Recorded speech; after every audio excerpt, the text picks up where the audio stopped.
Hello students, today we will study about the Aufbau principle. So what is Aufbau principle? In the ground state of the atoms, the orbitals are filled in the order of their increasing energies.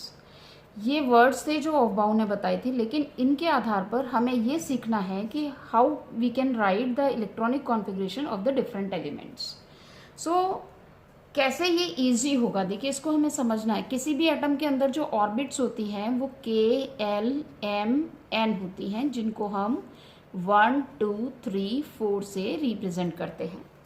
तो ऑफबाउ ने इसको बहुत easy तरीके से कैसे बताया, देखिए यहाँ पर अगर हम एक सर्कल बना लें और यहाँ 1 लिख दें, ठीक है, यहाँ पे 2 लिखा, 2 सर्कल बनाने हैं हमें. इन द सिमिलर वे यहाँ 3 लिख करके हमें 3 सर्कल्स बनाने हैं. यहाँ 4 लिखेंगे और 4 सर्कल्स आप बना लीजिए. 5, उसके बाद भी हम 4 सर्कल बना सकते हैं, 5 भी बना सकते हैं, कोई ऐसी प्रॉब्लम नहीं है. 6, यहाँ पर हमने 3 और 4 सर्कल्स बना दिए सपोज कीजिए. तो ये 1, 2, 3, 4, 5, 6 ये क्या रिप्रेजेंट कर रहा है? This is the number of orbits.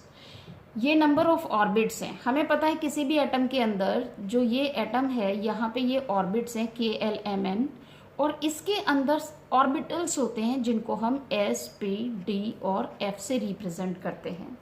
तो देखिए ये ऑर्बिटल्स हैं जो कि ऑर्बिट के अंदर पाए जाते हैं और इनके अंदर इलेक्ट्रॉन्स पैक्ड होकर के रिवॉल्व करते हैं अराउंड द न्यूक्लियस.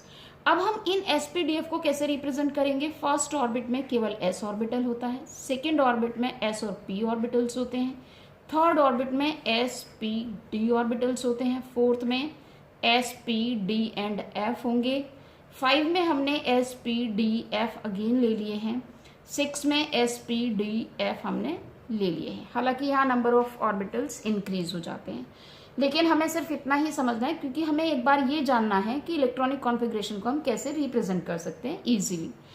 अब यहाँ पर उन्होंने बताया कि orbitals are filled in the order of their increasing energies.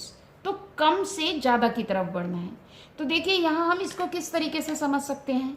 एक एक सर्कल को हम यहाँ पर देखिए, यहाँ से हम फर्स्ट एनर्जी लेवल को ब्रेक करते हैं. यहाँ पर देखिए हम यहाँ पर लाइन लिखते चले जाएंगे, जो जो यहाँ पर कट होगा उसको मैं यहाँ लिखती जाऊंगी.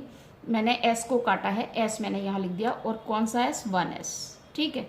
इसके बाद में यहाँ पर लाती हूँ, ये 2S हमारा कटने में आ रहा है, तो इसके बाद में 2S लिख देती हूँ. अब देखिए वापस हम यहीं पहुँच जाएंगे, हमें वापस ऊपर पहुँचना है. अब देखिए वापस यहाँ पहुँचते हैं, P ऑर्बिटल आ गया है. P ऑर्बिटल को मैं काटना शुरू करती हूँ, तो सेकेंड का P पहले मैंने काटा और थर्ड का S बाद में. तो सेकेंड का P और थर्ड का S. उसके बाद देखिए मैं ऊपर आती हूँ तो ये आ जाता है थर्ड का P, 4 का S. तो यहाँ पे मैं लिखती हूँ थर्ड का P पहले लिखेंगे और फिर 4 का S लिखेंगे. ठीक है, फोर्थ ऑर्बिट का S बाद में कटा. अब देखिए आप देखिए यहाँ थर्ड ऑर्बिट का D ऑर्बिटल पहले कट रहा है. अब देखिए इस तरीके से यहाँ पर हम देख रहे हैं, ये पहले D फिर P, ऊपर से नीचे की तरफ लाना है. देखिए तो पहले थर्ड का D, तो 3D, फिर फोर्थ का P, 4P, और देखिए 5 का S, तो 5S हम यहाँ पर लिखेंगे. अब देखिए यहाँ पर मेरा आ जाता है, मैं ऊपर आती हूँ D. D किसका है? 4 का. P किसका है? 5 का. और S किसका है? 6 का. तो यहाँ से हम मैंने काटना स्टार्ट किया था, तो फोर्थ का D, ठीक है, 5 का P और 6 का S. और इस तरीके से यहाँ पर ये चलता रहेगा. अब आप यहाँ पर अगला जो करेंगे अपने आप से करेंगे. 4 का F पहले यहाँ कटेगा, फिर 5 का D कटेगा, 6 का P कटेगा और 7 का S कटेगा. कंटिन्यूटी में इस तरीके से हम आगे बढ़ते चले जाएंगे.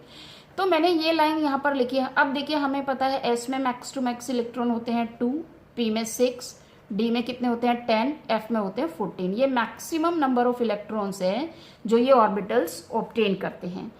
अब हम इसे सुपर स्क्रिप्ट में यहाँ पर लिख देते हैं. 1S के ऊपर हम यहाँ पर 2 लिख देंगे क्योंकि S में 2 इलेक्ट्रॉन पाए जाते हैं.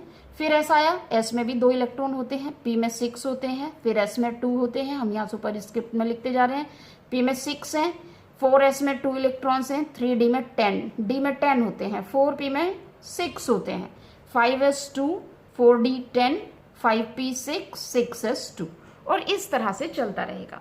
अब देखिए मैं यहाँ पर एक एग्जाम्पल लेकर के आपको बताती हूँ कैसे हम इलेक्ट्रॉनिक कॉन्फ़िगरेशन लिखेंगे। सबसे पहले मैं स्कैंडियम का लेती हूँ। स्कैंडियम का एटॉमिक नंबर होता है 21।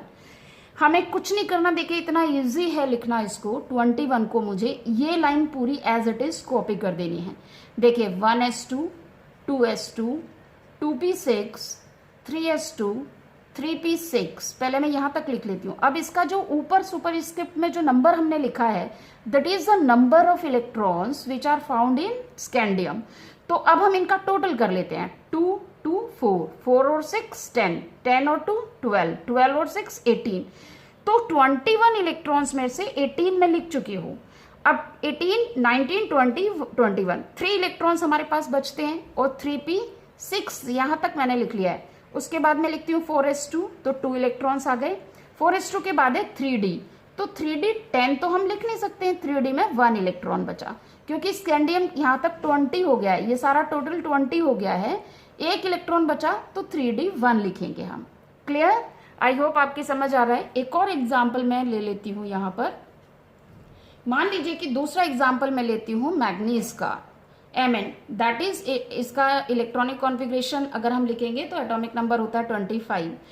तो 25 को जब हम लिखेंगे तो ये पूरा हमें एज इट इज कॉपी करना है। 1s2, 2s2, 2p6, 3s2, 3p6, 4s2। देखिए यहां तक 20 हो जाता है, ये टोटल 20 हो गया है। अब 3d कितना आना चाहिए इसमें, क्योंकि ये 25 है, यहाँ 21 था तो हमने यहाँ 1 लिखा, तो यहाँ इलेक्ट्रॉन कितने बचे? 5, क्योंकि हम 10 से कम लिख सकते हैं, कितने भी 10 से ज्यादा नहीं लिख सकते हैं, तो 3d 5 हो जाएगा। एक और एग्जाम्पल यहाँ पर लेकर मैं आपको समझाऊंगी, दैट इज निकल। निकल का एटॉमिक नंबर होता है 28। 28 का मैं लिखूंगी, देखिए 4s2 तक हमारा 20 होता है, तो 20 तक हम एज इट इज लिखेंगे। 1s2, 2s2, 2p6, 3s2, 3p6, 4s2 और 3d में कितना बचता है? 8, क्योंकि यहाँ पर max number of electrons is 10, तो आई विल राइट हियर 8। तो 8 इलेक्ट्रॉन हम यहाँ पे शो कर सकते हैं। 3d में इस वक्त 8 इलेक्ट्रॉन होंगे। इसी तरह से जिंक का एटॉमिक नंबर 30 होता है। अगर मैं इसका लिखूंगी तो 1s2, 2s2, 2p6, 3s2, 3p6, 4s2 and 3d 10। यहाँ पर पूरे 30 हो जाते हैं। 3d 10 हमने लिखा। अब अगर मुझे लिखना है 31 का इलेक्ट्रॉनिक कॉन्फ़िगरेशन, तो देखिए 3d के बाद 10 के बाद हम लिखेंगे 4p1।